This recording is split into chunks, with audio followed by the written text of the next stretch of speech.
We have some brown sugar, and I'm just going to use 1/4 cup and place it right on top of our sliced apples. I'm using 1/2 stick of unsalted butter. I'm just going to place it right on top of our apples. These are pretty generous slices, and that's okay. It's all just gonna melt. I like baking with unsalted butter best. Yum. And I'm gonna add a little bit of cinnamon to this. Beautiful. And we're gonna add a little bit of chopped walnuts. Just halves and pieces here. Beautiful, wow. And walnuts, you can totally, add them or not add them, your choice. Or you can let me know what kind of nuts you prefer.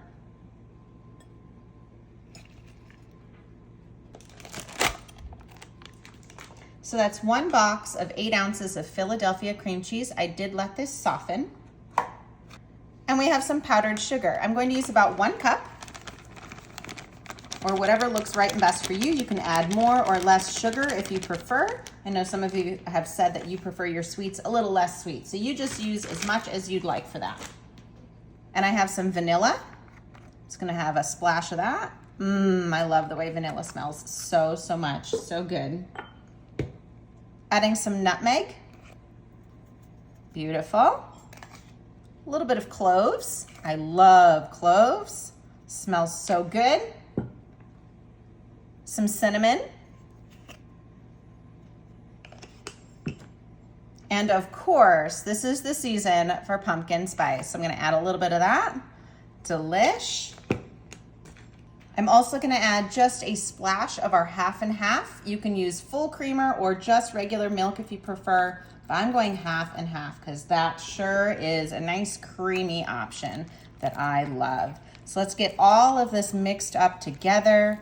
Wow, look at that. This is gonna make a delicious, delicious creamy filling for our dessert here. Wow. Can you guys smell that? Oh, I wish you could smell this through the phone. It just smells so good. The key is to really let that cream cheese soften beforehand so that it can blend really easily in with that powdered sugar. And it's okay if it's just a little lumpy like that, because when we bake it, it's going to just melt right up. So we're gonna go ahead and just pour this right on top of our apples.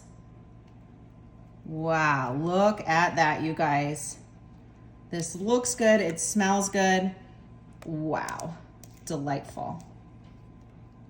Let's give this a stir, get all those apples covered up with our cinnamon and our cream cheese.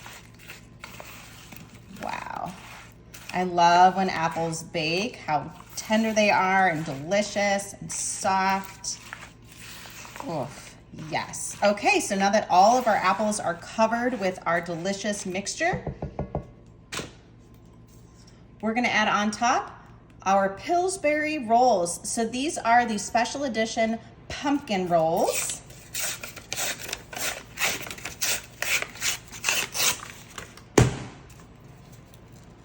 Wow, that is so good, you guys. Pumpkin spice everything. Just gonna place our roll right on top.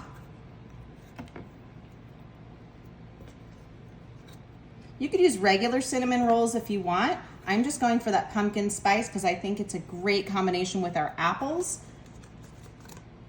Beautiful. I have a second can there because we want to make sure we cover all of our apples up with that deliciousness. Great. Beautiful. Just filling all of our spaces up here with our rolls. That is delightful. These are just packed with flavor here. I love these rolls, and they really puff up nicely when you bake them. So I used exactly 2 packs of our cinnamon rolls there. So this is ready to go into the oven. I'm gonna go ahead and cover it up.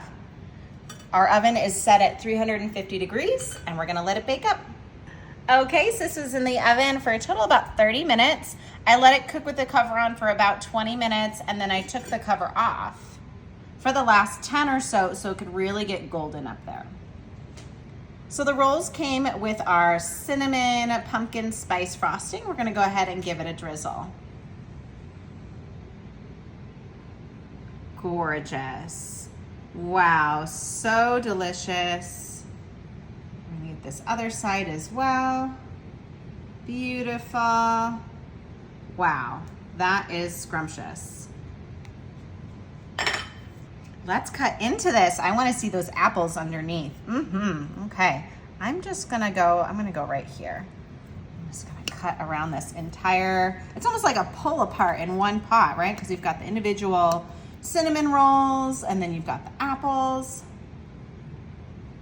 Beautiful, look at that. Yummy, it's cooked perfectly. I'm gonna grab a few apples underneath. Wow, this is a fall favorite for sure. This is amazing, you guys. Wow, those apples, they're soft and squishy. They are cooked perfectly.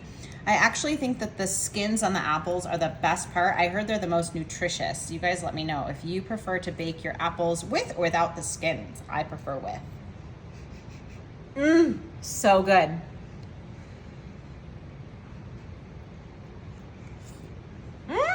That's good.